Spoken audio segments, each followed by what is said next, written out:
Borderline personality disorder is a misunderstood illness which affects more than 200,000 Australians. Its symptoms include depression and wildly fluctuating mood swings. Sufferers say the mental health system offers patchy treatment at best. They claim they're accused of attention-seeking and often refuse treatment. To tell the story, Alex Mann has gathered powerful and sometimes confronting material from those affected by the illness. Lisa's got a whole lot of activities that she does to keep her hands busy.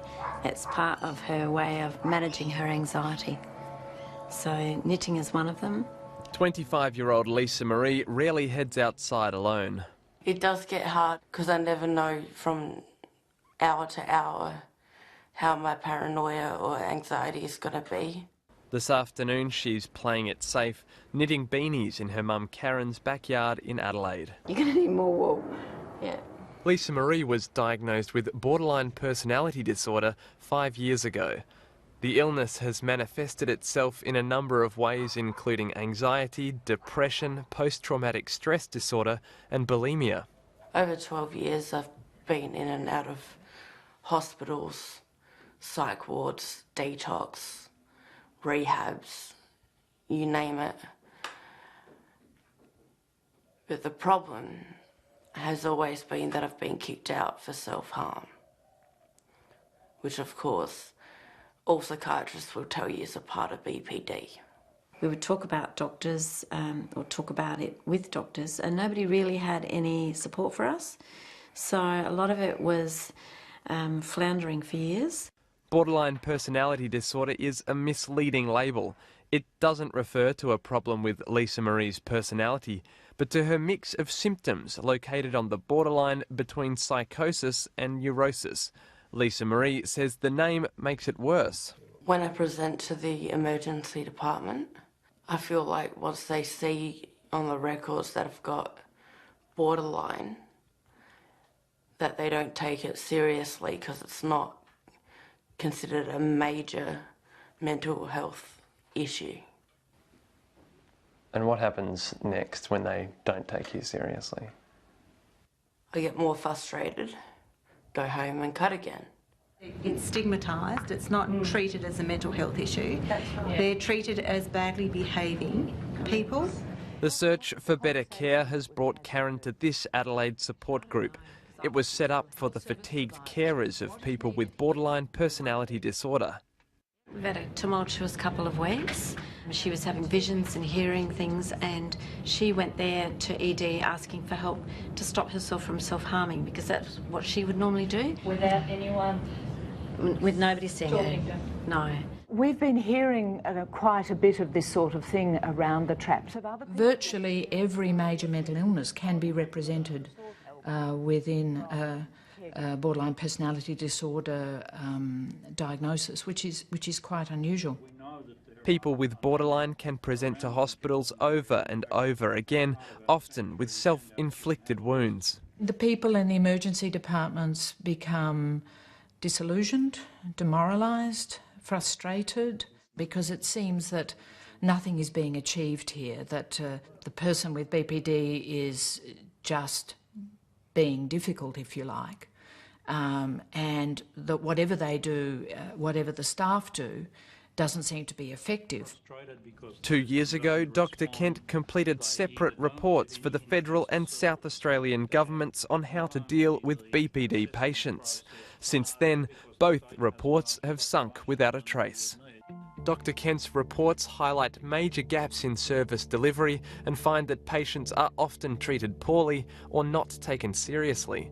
They recommend setting up targeted services in each state and more training for frontline staff. On the one hand, we know it's treatable.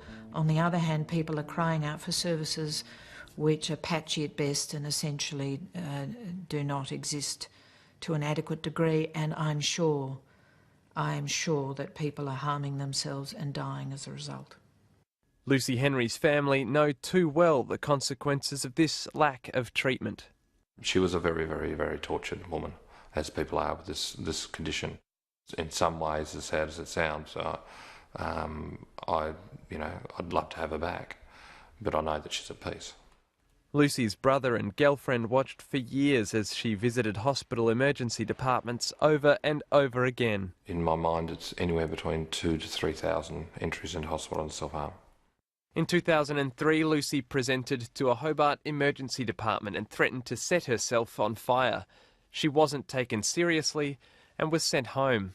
I think given Lucy's history, I think they definitely should have taken it more seriously. She went outside to have a cigarette. Mum and Dad were finishing off their dinner. She'd gone into the laundry and pulled out a bottle of metho, poured it on her chest and set fire to it. The next thing my father knew that he saw his daughter walking around the backyard on fire and had to hose her down. The incident left her with horrific burns. Against all the odds, Lucy was hopeful about her recovery and began sharing her experiences in public. I like to speak about my experiences with borderline personality disorder. I want to try and humanise it. I'd like other people that have the diagnosis to know that it's not a death sentence and know that it's not a consignment to the too hard basket, or it shouldn't be. In the end, though, borderline personality disorder was a death sentence for Lucy Henry. There was no specialist service where she lived, and she was trying to raise money to travel interstate. The money didn't come soon enough, and she suicided late last year. The opportunities for Lucy to receive the treatment that she needed simply, it would appear, were not available in Tasmania. Hi, come in, have a seat. Melbourne's Spectrum Clinic is one of only a handful of clinics Australia-wide that specialise in treating patients with borderline personality disorder.